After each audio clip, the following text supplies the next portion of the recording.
Hello everyone in YouTube land, this is Dinsdale 1978 coming to you again from Team MP, and I was bringing you a Battlefield Bad Company 2 Vietnam expansion pack, or DLC pack, whatever you want to call it, which gameplay, which I want to say, this is probably one of the best DLC packs I've ever purchased. And I know there's many other people in my gaming clan and people I've talked to who also bought this, who just are absolutely, filled with joy to play this portion of the game. It could have been a standalone game and still have been just as excellent. But I'm running lightweight, blue from assault in this first portion of the game with a flamethrower.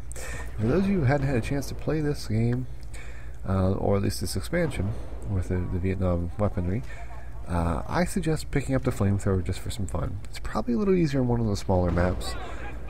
But I think you have to run lightweight with this, in my opinion, because you really need to flank. You need to know this map. You need to know there's places to hide, there's places you can let the other players funnel through. And I was just watching a Wings of Redemption video about Battlefield Vietnam, and I love some of the tactics he was employing, and I can't wait to play again to try some of that. But here you go. I saw these guys and knew they were going to be looking at B, because that's really the choke point there, B, over this hill. I decide, I'm going to have a barbecue. It's just that time of night. And I wonder about those other guys. I don't know if they actually saw me. One or two of them did, but this guy is oblivious.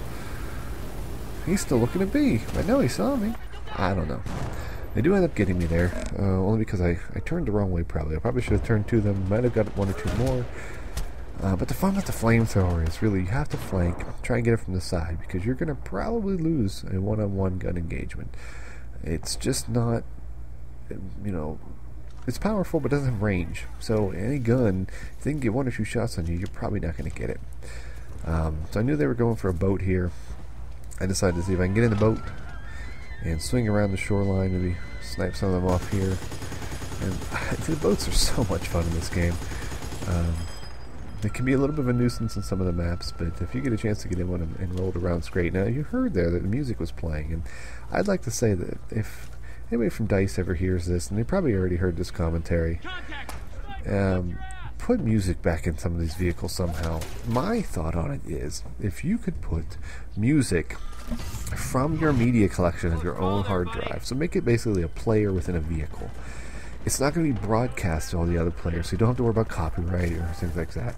I'm not saying make a loudspeaker on all the tanks like they do in Vietnam, although that's fun and interesting. It's obviously not very realistic to the time period you're portraying. But a media player within the vehicle, I don't know how realistic that is. I don't know of many people serving in the military. You can ask from some of my MP friends who are, ex-soldiers, but I could just imagine, if for the fun of the game, the ability to have your tunes playing while you're rocking in the vehicle would be something epic. And if anybody hears this or can forward it on to people they know at DICE, make it happen, because that just sounds great. Now here, I think I should have got this guy. He wasn't wearing armor, and he didn't run to the water that fast. I don't know. I flamed him, and he didn't seem to really die, but I didn't get a whole lot of kills in this. This was more of a fun match for me, just to roll out and have some fun with the flamethrower. We did end up winning this match. I'm going to cut out a bit at the end, because I end up switching over to a sniper, a recon class, excuse me, with a flamethrower, which may sound kind of awkward, but something I liked about having C4 and a mortar with a flamethrower. It just felt like I was an explosive nuisance to the other team. And I thought there was a way to get on top of this wall from this backside, but I might be wrong. And maybe if I spent enough time trying to jump on that rock, I would have made it. But it didn't. And one thing I should probably advise when using the flamethrower, don't do what I just did. Don't run at one or two people hoping to get close enough if you just lay on the fire, because number one, you can't see where you're running if they've turned. If you get into an engagement like that, and if you can't flank around cover and try and fake them out, maybe make them chase you, pull out your secondary. That's why it's there. Or if you're running assault, pull out your grenade launcher if your secondary is probably not going to work for you. And, I should have done that there, but I was being a little bold. Probably shouldn't have done that. But anyway, whatever. That's what happens. Now, when I first joined this session of Battlefield Vietnam, I didn't have a lot of my clanmates with me. And I joined into a match. It was 3-on-3 in a Conquest map. I think it was the Hill 123, if I'm not mistaken. That's what it's called. And we triple capped. I came in.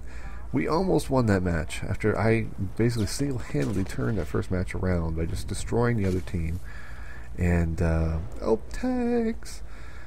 And then some other people started joining, and it became a more even, balanced match. But I don't understand how people, even if it's 3-on-3, you would think that one person in that team would have been strong enough to capture a flag. I don't understand if they were just trying to be some, cool sniper guys sitting in a bush waiting for people to run through, or if their gun skills are just that bad. Now, this is on PS3.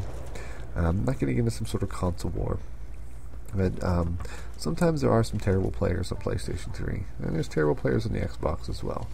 But I find that there are some people who come on the battlefield on the PS3 and they think it's Call of Duty. And as I said in the previous commentary, there's such a big difference between these two. That's like buying a dog and then putting out a pan of kitty litter and wondering why the dog's not going into the kitty litter. It might, but there's a difference there, and you need to realize that. So people just need to wise up about the game choices they make and how they play. I'm not saying they shouldn't play it the way they want to play it. Everybody's free to have their own choice of play styles, free to play a game whatever they want, but I just don't see the enjoyment of playing a game where you're probably going to be dying a lot and not making much progress because you chose to do things your way. It's not fun. I don't understand it, but hey, that's just me. I always wonder about campers in Call of Duty. I don't understand how sitting in a corner with your ass stuck against a wall, waiting for people to jog by is fun at all. I mean, it just seems like the most boring game in the world. If I wanted to watch a guy sit in the corner while things happen around me, I'd go play Sims or something. I mean, that's the kind of caliber player I think you are if you camp like that. Are kill streaks really that important for you? I mean, just play the game and have fun, Anyhow, so you get a few more flamethrower kills here. I did pretty good in this match. I don't remember my final score. And again, KD doesn't matter in Battlefield. We were keeping these points held. And even if they drop one, we would be rushing back and cut off the routes for them to get to the next flag. So it was a fun match. It filled up pretty quickly. I'm really surprised because I'm actually surprised people are still playing Vietnam more than anything. The Battlefield Back 72 on PlayStation still has a pretty well populated server structure, but there are times when it doesn't work out that way. Now here I chase this guy, and this is dangerous because he could have easily turned back to look behind him and pick me off quickly. It worked out for me. I thought there were still people in here because it was going down, but they must have moved on. And always check corners. That's one thing you really have to do in this game is you can easily have somebody sit and blend in, especially in the Vietnam pack, because everything's kind of sepia toned out, intentionally so, to make it look more like an old war film. Got that kind of muddy quality of what you would have seen from war films from Vietnam era. That's pretty cool. This past evening, after I recorded this, I was playing some Xbox 360 Battlefield with some friends of mine from work, and my clanmates, and it was an interesting change because for me the hardest thing about going back and forth with those two games, it's the same game but different consoles, is the control scheme. Just having to remember which thumbstick versus a shoulder button. And here I made a wise decision. Secondary, easily got that guy. I could have chased him, had him turn on me. No, pick the secondary.